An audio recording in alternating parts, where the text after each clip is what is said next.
Guys, আমার দুই হাতে দুটো ফোন এবং একটা ফোনে ভরা আছে বিএসএনএল এবং আরেকটা ফোনে ভরা আছে জিও। তো এই বিএসএনএল ভার্সেস জিওরই কিন্তু আজকে আমার প্রধান টপিক, যে অ্যাকচুয়ালি বিএসএনএল যেতে নাকি জিও যেতে আমার এই স্টুডিও থেকে। আর এই ব্যাটেলটা করার জন্য কিন্তু আমি বহুদিন ধরে ওয়েট করছি। তার কারণ হচ্ছে কৃষ্ণনগরে এবং আমার এই বাড়ি থেকে কিন্তু এখন বিএসএনএল 4G নেটওয়ার্ক পায়, এবং বিএসএনএল 4G দিয়ে কতটা তার পোটেনশিয়াল আছে এবং জিওকে অ্যাকচুয়ালি কতটা টেক্কা দিতে পারে সেটা কিন্তু দেখার আমার ইচ্ছা রয়েছে। সো দুজনের একদম ফুল পোটেনশিয়াল আমি ইউজ করে কিন্তু এখন এই যে স্পিড টেস্ট সেটা করব এবং আপনাদের দেখাবো যে অ্যাকচুয়ালি বিএসএনএল আর জিওর মধ্যে কতটা ডিফারেন্স রয়েছে। আপনারা সবাই জানেন দামের ডিফারেন্স তো একদম হাফ হাফ ডিফারেন্স রয়েছে। এর যদি 100 হয় আর একজনের 200, মানে বিএসএনএল যদি 100 হয় সেক্ষেত্রে কিন্তু জিওর সেটা 200 টাকা বা ওই রকম আর কি। আমি জাস্ট 19-20 একটুখানি বলছি। তো সেক্ষেত্রে আপনারা কতটা স্পিড আপনারা এদিক ওদিক পাচ্ছেন সেটা কিন্তু অবশ্যই জানা দরকার। সো চলুন আজকের এই ভিডিওতে পুরোটা ক্লিয়ার হয়ে যাবে। ওকে, সো গাইস, যেমনটা দেখতে পাচ্ছেন এখানে কিন্তু আমাদের একটা ফোনে বিএসএনএল দিয়ে এখানে speedtest.net খোলা রয়েছে এবং আরেকটা দিয়ে কিন্তু জিও দিয়ে speedtest.net খোলা রয়েছে।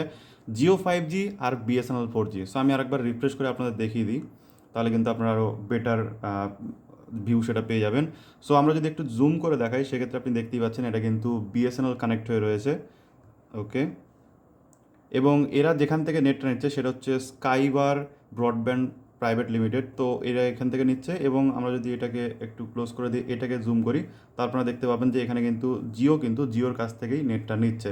তো আমরা জাস্ট এইবার স্পিড টেস্টটা চালাবো এবং চালিয়ে দেখবো যে অ্যাকচুয়ালি কীরকম কী স্পিড দিচ্ছে। তো এইটা হচ্ছে বিএসএনএল এবং এইটা হচ্ছে Jio. Let's start.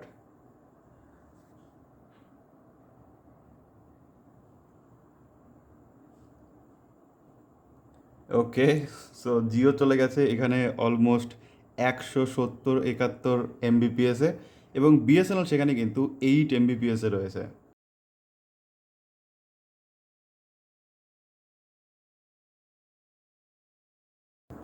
Okay, so আপনাদের যদি একটু ভালো করে দেখাই তাহলে আপনারা দেখতে পাবেন। সো দেখুন বিএসএনএল ডাউনলোড স্পিড কিন্তু 7.42 এবং আপলোড স্পিড 1 এমবিপিএস ধরা চলে এটা। এখানে দেখুন জিওর হচ্ছে ডাউনলোড স্পিড 151 এমবিপিএস এবং আপলোড স্পিড 5.1 এমবিপিএস।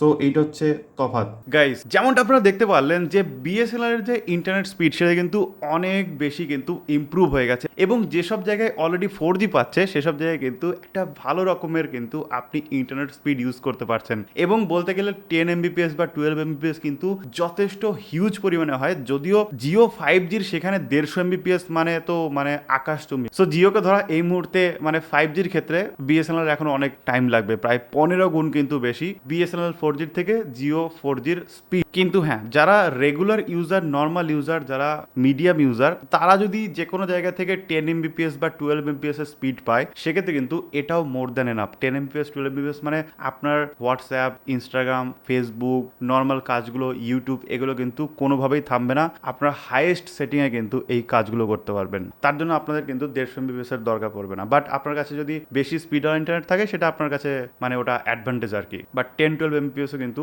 অনেক হয়। তো কনক্লুশন আপনারা বুঝিয়ে গেলেন যে অ্যাকচুয়ালি বিএসএনএল জিওর মধ্যে টক্কর কতটা। এর পরের দিন আমি আপনাদের দেখাবো যে বিএসএনএল ভার্সেস জিওর যে 4G ভার্সেস 4G ব্যাটেল সেটা কেমন হয়। তাহলে কিন্তু আপনারা সেটাও দেখতে পারবেন এবং 4G ভার্সেস 4G যে ব্যাটেলটা সেটা যদি আপনি দেখেন আমার মনে হয় আপনি চমকে যাবেন, কারণ আমার অলরেডি দেখা হয়ে গেছে। সো অবশ্যই তার জন্য সাবস্ক্রাইব করে রাখবেন, তাহলে কিন্তু যখনই আমি আপলোড করবো সবার আগে দেখতে পারবেন যে কি দেখি হচ্ছে। থ্যাংক ইউ সো মাচ পুরো ভিডিও দেখার জন্য। দেখা হবে নেক্সট ভিডিওতে। টাটা।